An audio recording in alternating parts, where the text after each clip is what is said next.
चलिए देखते हैं मेंडल्स लॉ। मेंडल ने अपने जो एक्सपेरिमेंट वगैरह किए थे, जो भी उसने वर्क किया था उसके उसने कुछ प्रिंसिपल्स बनाए थे, जिसमें से 3 लॉ बोर्ड पर थे अपन ने। 3 लॉ देखेंगे बा। तो 3 लॉ जो है उसमें फर्स्ट लॉ है law of dominance. Law of dominance क्या बोलता है कि मतलब अपन ने जब एलील की बात की थी, जैसे कि ये कोई कैरेक्टर है, कैरेक्टर का ये जो एलील है, वन कैरेक्टर के 2 एलील, जिसमें ये जो एलील है, ये एलील इस सेकंड वाले के एलील के एक्सप्रेशन को रोक देगा, मतलब ये इसको एक्सप्रेस होने नहीं देगा। ये जो भी फंक्शन करने वाला होगा, इसके फंक्शन को ये क्या कर देगा, ए कैपिटल ए इसको रोक देगा। तो कैपिटल ए स्मॉल ए के फंक्शन को ब्लॉक कर देता है। ओके, इसी को बोलते हैं लॉ ऑफ डोमिनेंस। कैसे, एक बार एक्सपेरिमेंटली देखते हैं अपन। मेंडल ने, अपन ने मोनो हाइब्रिड जो क्रॉस पढ़ा था, अपन ने मेल एंड फीमेल प्लांट लिया था, capital T pure dominant sorry pure tall, and second one small T pure dwarf लिया था। फिर इनके गैमेट्स प्रोड्यूस किए हुए थे, capital T and second small T. फिर इनका आपस में फर्टिलाइजेशन हुआ था, और F1 जनरेशन में आपको completely all plants are capital T and small T मिले थे, टॉल टाइप। ओके, यहाँ पे क्या हुआ था, तो कैपिटल टी में जो भी इसके कैरेक्टर्स है उसमें स्मॉल टी के कैरेक्टर को क्या कर दिया था, ब्लॉक कर दिया। ओके, तो इसमें क्या हुआ, one allele of ji.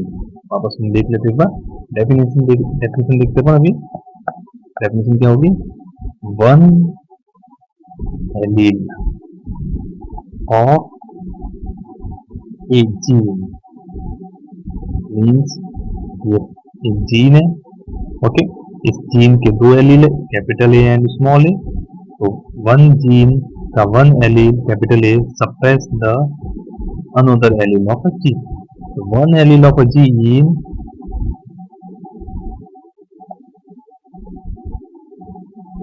suppress the another allele of the same gene। Okay, ये हो गया लॉ ऑफ डोमिनेंस। इसमें क्या हो रहा है, one allele of a gene suppress the another allele of a gene. Clear, gene same होगा, allele अलग अलग होंगे। तो डोमिनेंट एलील रिसेसिव एलील को सप्रेस कर देगा। ओके, अब देखते हैं अपन सेकंड लॉ ऑफ सेकंड क्या है, लॉ ऑफ सेग्रीगेशन, या इसी को अपन बोलते हैं लॉ ऑफ प्योरिटी। क्यों बोलते हैं वो पता चल जाएगा। तो लॉ ऑफ सेग्रीगेशन, सेग्रीगेशन का मीन क्या होता है, टू सेपरेट, मतलब क्या करना है अपने को, सेपरेट करने। क्या सेपरेट होते हैं वो देखो, जैसे कि capital T small T difference है, इनके गैमेट्स बनेंगे, कैपिटल टी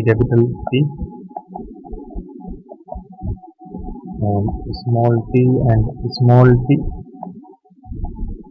दो गैमेट्स बनेंगे। ओके, तो ये जो सेपरेशन जो हो रहा है यहाँ पर, इसी सेपरेशन के जो प्रोसेस है बोलते हैं, इसी को अपन लॉ ऑफ सेग्रीगेशन। डेफिनेशन क्या होगी, during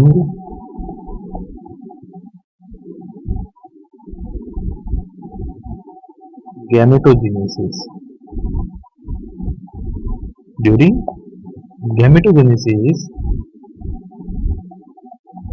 both allele of a gene, एक जीन के दोनों एलील्स क्या होते हैं, सेपरेट होते हैं कब, गैमेटोजेनेसिस के टाइम में। इसी को बोलते हैं अपन law of segregation. During gametogenesis both allele of a gene get separate to ई जगह, इसको बोलते हैं अपन लॉ ऑफ सेग्रीगेशन। ठीक है, अब थर्ड लॉ की बात करते हैं, इंडिपेंडेंट असॉर्टमेंट। थर्ड लॉ कौन सा है? Law of independent assortment. एक चीज यहाँ पर अपन ने टर्म लिखी थी, लॉ ऑफ प्योरिटी। ये कैसे हुआ? देखो, जब गैमेटोजेनेसिस से अपने को गैमेट्स मिलते हैं तो गैमेट्स क्या होते हैं? अपने आप में कंप्लीटली प्योर होते हैं, इनमें किसी भी टाइप का कोई मिक्सिंग नहीं होता। तो गैमेट्स क्या होते हैं? अपने आप में प्योर होते हैं, इसीलिए इसको बोलते हैं अपन purity, law of purity. Okay, अब आगे बात बोलते हैं लॉ ऑफ इंडिपेंडेंट असॉर्टमेंट। इसमें क्या होता है कि जो एलील्स होते हैं, जो जीन्स के जो अलग अलग एलील्स होते हैं, एक दूसरे को इंटरफेयर नहीं करते। जैसे कि अपन ने डाइहाइब्रिड क्रॉस पढ़ा था, डाइहाइब्रिड क्रॉस में अपन ने पढ़ा था capital Y capital R capital R. Okay, ये मेल प्लांट लिया था, फीमेल प्लांट लिया था अपन ने small Y small R. Okay, ये पेरेंट्स थे। अब इनके गैमेट प्रोड्यूस हुए थे। गैमेट प्रोडक्शन के टाइम में क्या हुआ था? Capital Y capital R, one gamete बना था। Second another capital Y capital R, same here small Y small R gamete बने थे। ओके, अब यहाँ पे F1 जनरेशन जो आई थी वो कैसी आई थी? Capital Y capital R small R, ये F1 जनरेशन आई थी। और F1 जनरेशन जो आई है, अब इसमें क्या हो रहा है? अब आगे देखेंगे अपन फिर से। F1 जनरेशन के अंदर अपन ने क्या करवाई? वापस सेल्फिंग करवाई थी, सेल्फिंग करवाई। और सेल्फिंग करवाने के बाद में अपन ने इसके गैमेट्स बनाए थे। ओके, गैमेट्स कैसे बने थे? कैपिटल वाई स्मॉल आर के गैमेट्स क्या क्या थे अपने पास?